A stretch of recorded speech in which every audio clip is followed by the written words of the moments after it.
First step that we usually take when I'm trying to figure out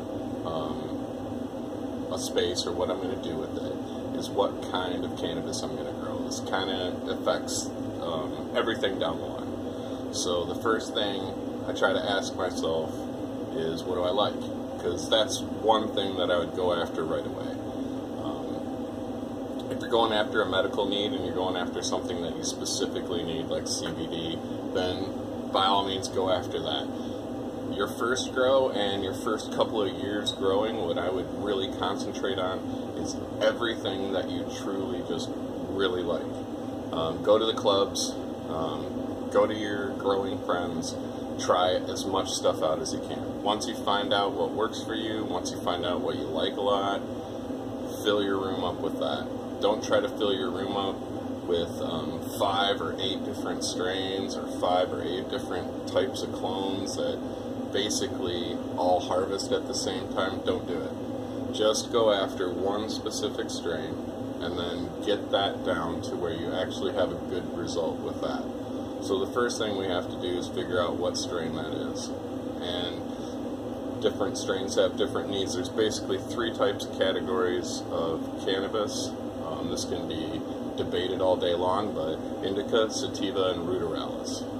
Ruderalis is where we get all of our auto-flowering from. This is a specific mutation that's developed over the years because of short seasons and early frosts, things like that, make the plant flower even in 24 hours of light.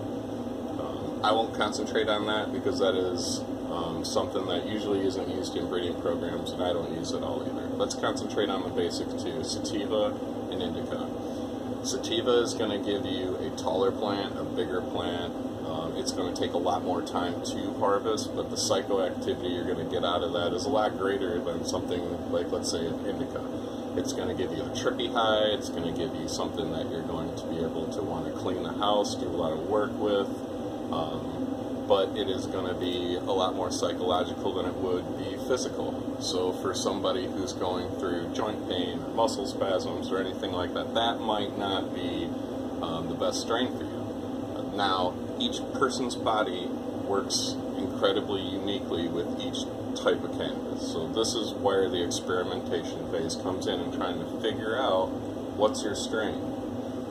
Now, usually I like sativas because I like that trippy, really high THC high. Now the other side of that, being indicas, that makes it so that will be a more sedative and a more, I would say, a more lethargic high. It's going to make you more tired, or it's going to relax your muscles in incredible amount. It's going to help with joint pain. It's going to help with a lot of the physicality, medical problems that are happening. Also, it's just really sedative. It gives you that couch lock. It gives you that really like, oh my God, I'm high and I can't move. That's the typical indica, plus they grow a lot shorter and they harvest a lot faster, and that's why they're used indoors so much, and that's why they're used in breeding programs to bring down times of harvest and bring down the height and stretch that you would usually get from a sativa. That indica really helps with that. So in growing those 2 types, those are things that I'm thinking about. Not only the effects and what they're going to bring to me after the harvest, but the whole way to harvest is what I'm also thinking about. Because if I don't have a lot of height, if I only have a 6-foot ceiling, that's going to make it so these sativas are going to be a very hard choice. So right off the bat, I have to make this my first choice, and it's probably the one thing that if you're not experienced in the field, it's going to be the toughest one. When I have teaching class and stuff, this is like a big question, is what should I grow in there for my first time? It's a huge mountain to climb if you haven't climbed it before. So I would go out to the clubs and buy all those grams and figure out what works for me or what you specifically like, and then find a clone of that and then go after that, which also leads me into what type of stuff am I going to grow? Should I buy seeds or should I buy clones? To start off with, what I would definitely do is buy clones.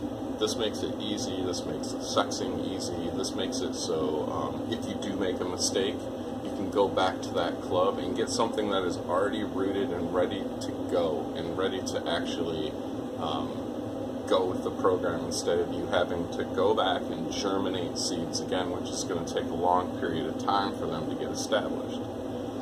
Seeds usually do catch up to clones, so it's that's not something that I tend to worry about as much, but sexing with seeds takes a little bit of practice, and it takes a little bit of patience, and you're going to get something incredibly unique through seeds, but what you're also going to get with that is a whole bunch of different phenos, and you're going to find 1 out of 10 that you really like, and you're going to have to keep that as a mother.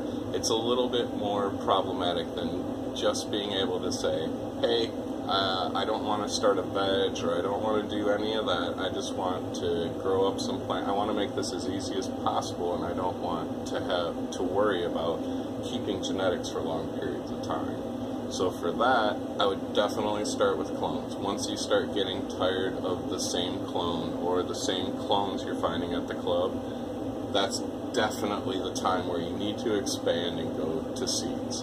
And when you start seeds, what I would definitely say is start with regular seeds. Feminized seeds are a mutation, and it is redundant genetics that you're actually paying high prices of money for. Honestly, it's all marketing.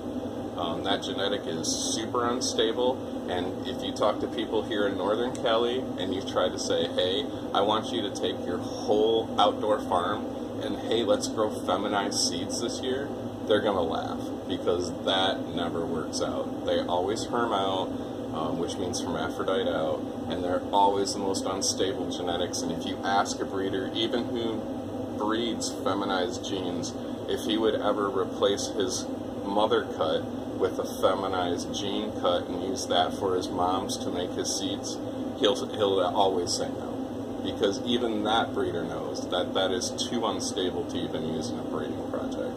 So at the end of the day, you're getting more value out of the regular seed than you are the feminized, and it's worth going through and sexing. And honestly, those males, to me as a breeder and all breeders, are our most prized objects.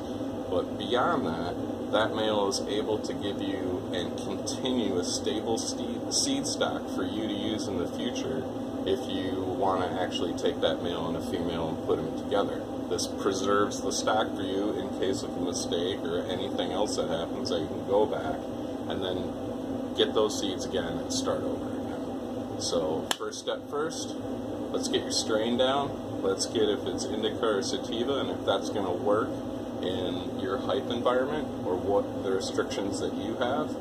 And then from there, are you going to grow it in clone or are you going to grow it from seed? So once we answer those 3 questions, we move on to step 2.